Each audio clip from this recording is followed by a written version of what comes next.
વલસાડ ડાંગ સાંસદ ધવલ પટેલે કહેલું પાડ્યું। વલસાડના ફલદરા ગામે આપમાં ભાજપે પાડ્યું ગાબડું। 300 થી 400 આપના કાર્યકર્તાઓ ભાજપમાં જોડાયા।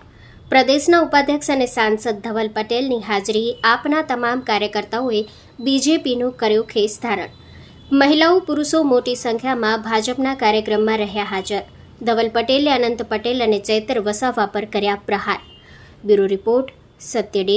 આજે વલસાડ જિલ્લાના ફલદરા ખાતે આમ આદમી પાર્ટીના 400 થી વધારે કાર્યકર્તા જે અલગ અલગ હોદ્દા પર આમ આદમી પાર્ટીના જિલ્લાના સંગઠનમાં કાર્યરત હતા, એમણે આમ આદમી પાર્ટી છોડીને ભારતીય જનતા પાર્ટીમાં જોડાયા।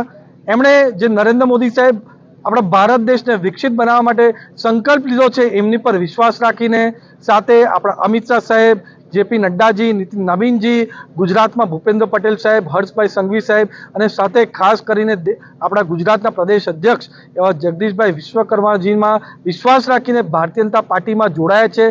સાથે સાથે આમ આદમી પાર્ટીના કાર્યકર્તાઓએ અમને કહ્યું કે અરવિંદ કેજરીવાલને આમ આદમી પાર્ટીથી પૂરી રીતે કંટાળી ગયા હતા। જે દિલ્હીમાં આમ આદમી પાર્ટીએ લૂંટ મચાવી અને અલગ અલગ કૌભાંડો કર્યા, ચાહે લીકર સ્કેમ હોય કે શીશ મહેલ સ્કેમ હોય, અનેક કૌભાંડો કર્યા, એનાથી કંટાળી ગયા હતા। અને સાથે સાથે જે ચૈતર વસાવા આમ આદમી પાર્ટીમાં ગુજરાતમાં આદિવાસીઓને ગેરમાર્ગે દોરતા હતા, એનાથી કંટાળી ગયા હતા। અને સાથે ખાસ કરીને મને કીધું કે જે દેવ મોગરા માતાનું અપમાન ચૈતર વસાવાએ કર્યું કે મંદિરનું કેમ શણગાર આપણી સરકારે કર્યું, એનાથી એકદમ વિપરીને કે આપણા દેવ મોગરા માતા આદિવાસી સમાજની સૌથી મોટી કુળદેવી છે, એનું અપમાન ચૈતર વસાવાએ કર્યું, એનાથી પણ કંટાળી અને સાથે આપણા આદિવાસી સમાજનું ભોજન કરાવ્યું, એમાં પણ ચૈતર વસાવાએ જે અપશબ્દો આદિવાસીઓ માટે બોલ્યા, એનાથી કંટાળીને આમ આદમી પાર્ટીની નીતિઓથી કંટાળીને આજે ભારતીય જનતા પાર્ટીમાં જોડાયા છે। અમારા ધરમપુરના લોકલાડીના ધારાસભ્ય એવા અરવિંદભાઈ પટેલ, જે ગુજરાત ભારતીય જનતા પાર્ટીમાં પ્રદેશના ઉપાધ્યક્ષ પણ છે, મનહરભાઈ, મહેન્દ્રભાઈ અને પૂરી ભારતીય જનતા પાર્ટીની ટીમ વર્ક તરીકે જે વલસાડ જિલ્લામાં કામ કરે છે, એમાં વિશ્વાસ રાખીને આજે આમ આદમી પાર્ટીના કાર્યકર્તા 400 થી વધારે જોડાઈ રહ્યા છે।